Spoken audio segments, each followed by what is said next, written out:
Hi guys, kamusta? Ako nga pala si Ramil. 5 taon na dito sa Canada, pero wala pa ring ipon, kaya hindi makauwi ng Pilipinas. For today's video, gagala lang kami. Long weekend kasi ngayon, may holiday, walang pasok ng 3 araw. Puro gala lang yung ginawa namin 3 araw. Ngayon naman, pupunta kami sa lake. 45 minutes nga galing sa bahay. Bukas naman pupunta kami ng city, pero sa ibang vlog na yon. Ngayon, ito muna. Habang nasa biyahe nga kami, nagbibideo ako. Tulog na nga yung mga kasama ko. Yan, si Mrs. tulog na. Tapos si Ashley, tulog na rin. Hindi nga kasama namin si Kuya dito kasi ayaw niya. Gala lang kami ng gala. Sinusulit talaga namin yung panahon habang mainit pa. Malapit na kasi yung winter. Hindi na naman kami makalabas. Kung mapapansin nyo nga, yung mga dahon, nagdidilawan na. Sa mga susunod na araw, maglalaglagan na yan. Kasi full season na. Nakakatamad kasi dito lumabas kapag winter dahil sobrang lamig. Umaabot ng -40 yung temperature dito. Tapos ang kapal pa ng yelo. Kaya nakakatamad talaga lumabas kapag winter. Kaya mga ganitong time, pag mainit pa, gala lang kami ng gala. Tapos ito na nga, dumating na kami rito. Ang dami ngang mga sasakyan dito. Ang dami ring namasyal kasi long weekend nga. Ito nga, naghahanap kami ng parkingan dito. Puno-puno yung mga parkingan. Andito nga tayo ngayon sa Riding Mountain National Park dito sa Clear Lake. Kikita nyo naman, napakaraming tao. Maganda kasi rito yung lake. Tapos sa wakas, nakahanap din kami ng spot na maparkingan. Paikot-ikot nga kami rito, kakahanap ng maparkingan. Dami kasing sasakyan. Sigurado, napakaraming tao dito ngayon. Tapos, na nga, binaba ko na yung mga gamit namin. Mga upuan, mga pagkain. Kasi doon tayo tatambay doon sa harap ng beach. Ito lang yung dala naming pagkain. Yung pizza at saka parang mga patatas yan. At saka chicken, nuggets. So kami lang naman 3. So carry na yan. So ayun na nga. Naglalakad na kami papunta doon sa front beach. Kasi doon kami pipwesto. And dito makikita nyo napakaraming tao dito sa front beach. So naghahanap kami ng mapwestuhan dito, malatagan ng banig. Sabi ko, doon tayo sa pinakaharap. Siyempre, suot natin yung shades para hindi malata ni Mrs. Marami kasi dito, pampalinaw ng mata. Habang nagbibideo nga ako dito, kunwari si Mrs. ang binibidyohan ko. Pero iba na pala. Mindset ba? Mindset. Ma, hi.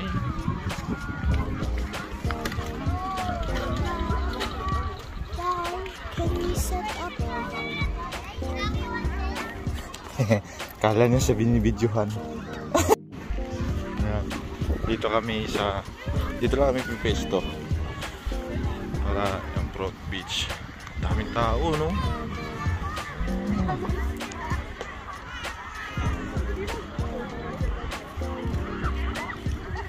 Ang daming nagpipiknik dito.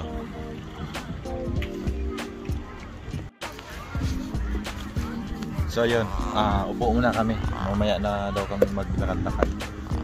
Relax lang muna.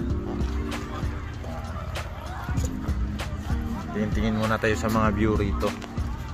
View! Dito kami sa harap. Ay, si Ashley. Doon sa harap na Si Mama! sabi, nakaka-relax dito guys. Ayan o. Wala, what? Say hi. Ito taga-video.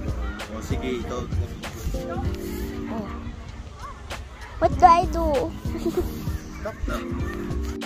Tapos sinamahan ko nga si Ashley dito. Akala ko nga maliligo siya, pero ayaw niya, malamig daw kasi yung tubig. Konti lang din kasi naliligo dito. Karamihan dito nagbibilad lang sa araw.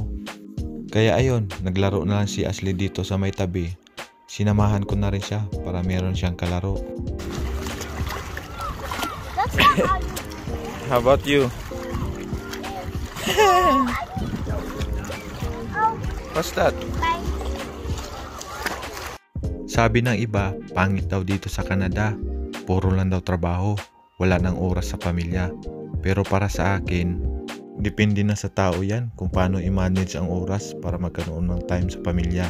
Katulad namin ni Mrs., isa lang yung trabaho namin. Hindi na kami nag-double job para meron kaming quality time. Katulad nito.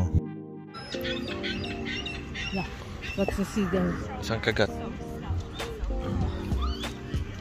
Ano, puro kagat na ako.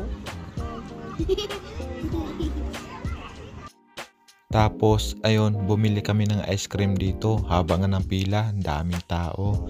Tapos, ito na nga pala yung huling araw ng business nila kasi magsasarado na sila kasi magfo-fall na. Yun pala yung mga business dito sa tabi ng lake. Sa tuwing summer lang sila nag-ooperate.